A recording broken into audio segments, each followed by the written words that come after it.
It has been 2 months since Islamic rebels stormed Damascus, toppling the 53-year Assad reign in a matter of days, stunning Syrians and the world.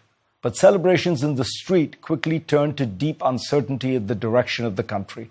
The rebel leader Ahmad al-Sharaa, the former head of al-Qaeda in Syria, is now the interim president.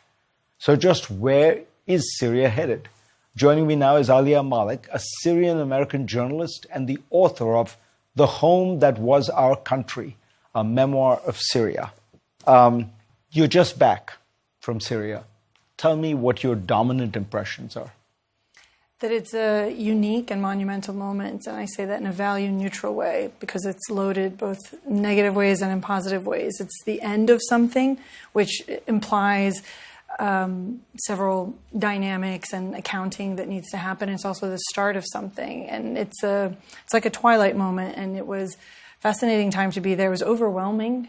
There was a solid 24 hours where I really didn't know what to say or how to feel. You know, I hadn't been back since 2013. That's not long enough for things to be drastically different, and yet everything had changed.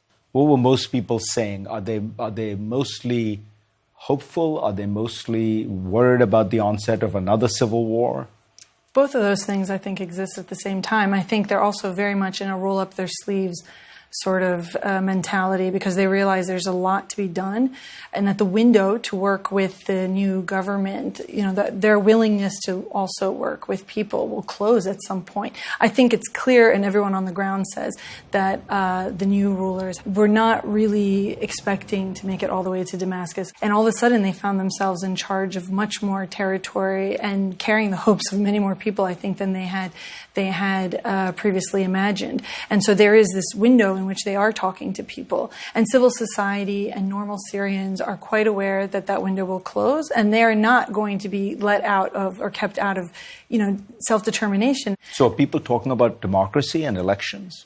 You know, these are the metrics that we think about. I don't think that's exactly what people are talking about. They're talking about stability. They're talking about electricity. They're talking about infrastructure. They're talking about the sanctions being removed, and they're talking about being included in their own governance.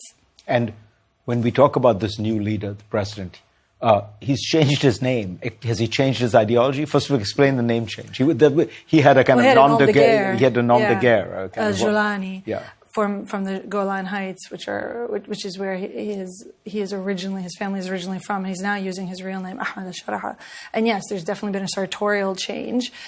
You know, everyone keeps asking me, is it sincere? And I just think, you know, you don't go to politicians for sincerity. He was a rebel leader, and now he is a politician.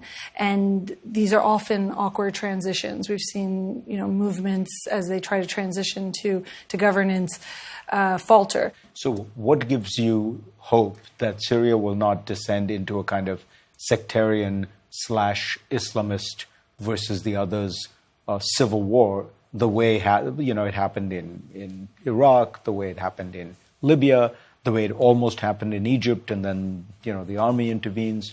What gives me hope is Syrians themselves. I have been talking to and reporting on Syrians since 2011, and I think the same way we are conscious of what has happened in the region and has happened in Syria, so are they. It's not that they are ignorant as to what happened on their borders in Iraq. They know what happened in Lebanon when the idea that the civil war is over, now everybody goes back to life as normal. They know that failed. They know what happened in Libya, and we sort of have experienced our own version of Libya and to some extent. In many ways, they are greeting 2011 in the same spirit that they're greeting 2024, that the future has arrived and they have a role to play in that future. But in those 14 years, they have become infinitely less naive. So the mood is hopeful, and people are, at least in the cities, hoping to build a new country? Hopeful and vigilant. We know exactly what the fault lines could be, or the fault lines that both internally and externally have been played upon by malignant actors.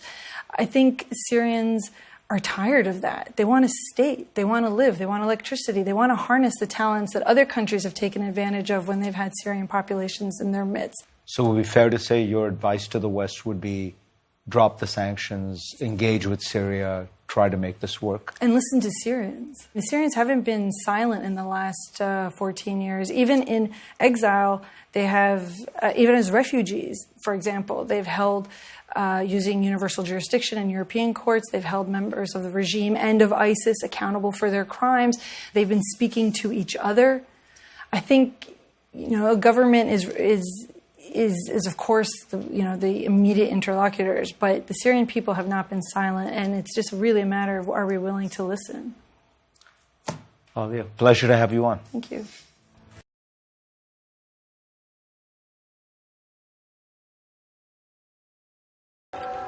We're just about a 15-minute drive here from central Damascus, and these suburbs of Damascus really were essentially the heart of the uprising against Bashar al-Assad. And you can see how they've just been smashed to bits. They've been bombed. They were besieged. People were starved. They were forcibly displaced.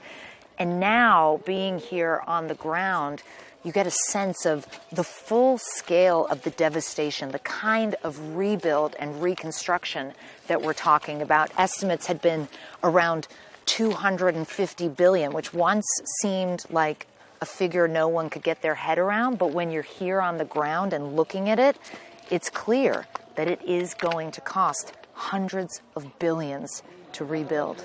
What's not clear is where those dollars will come from. Syria's economy has been hollowed out by years of war, corruption, and crippling sanctions. In the suburb of Daraya, life has returned to the streets, but making a living is hard. Imad Abu Kalam runs a shawarma shop. Like most here, he is optimistic about the future, but realistic about the challenges.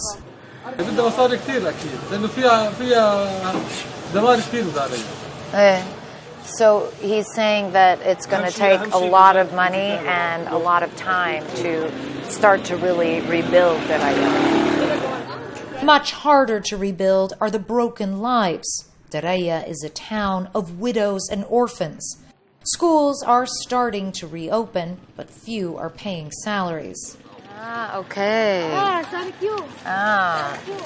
Thank you. Thank you. According to UNICEF, 2 million children are now not going to school inside Syria. These kids told us that they actually just got out of school, and we're heading now to a place that's been set up by a charity. Essentially, it's a safe space where kids can come and play. It opened just weeks after the fall of the regime of Bashar al-Assad and is run by Inara, a charity whose work I support that focuses on children affected by war. Child psychologist Rahaf al-Bayad says that many of the kids here show signs of aggression and are lacking love and attention at home, a result, she says, of the grinding hardship of 12 years of war.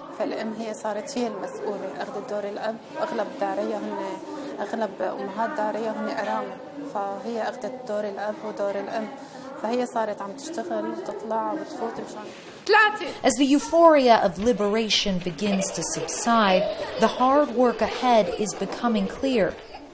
And communities like Daraya will need all the support they can get. Clarissa Ward, CNN, Daraya, Syria.